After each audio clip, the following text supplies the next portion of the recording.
How to log in to dall-e 3. So to start, the first thing that we need to do is to open our browser and then search for openai.com/dall-e. After that, tap on search, and then in here it will automatically redirect you to this page. So this one is dall-e. So if you want to log in, all you need to do is to go on the top right corner of the screen and then tap on the login option. In here, you will be given 3 choices, but as for me, I'm just gonna choose ChatGPT. And then in here, if you haven't created a ChatGPT account, all you need to do is to tap on sign in. Either way, you can simply tap on the login option. And then after that, in here, you'll have to type your email or simply tap on this continue with Google option. And then after that, we'll have to type our full name here. And then under that, type your birth date.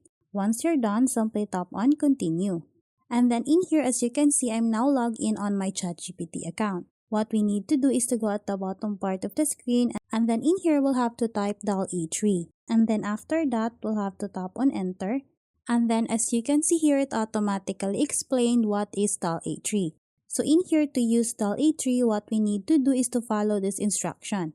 So as an example, I'm gonna type here, show me a sample page of a coloring book. After that, we'll have to tap on enter, and then we'll just have to wait for a little. And as you can see, it automatically showed me a sample page for a coloring book. And then in here, if we scroll down, you can still see more samples here. So that's how easy we can log in to dall-e 3. Thanks for watching, and if you find this video helpful, please don't forget to subscribe, hit the like button, and then the notification bell so you won't miss any of our future videos. See you on the next one.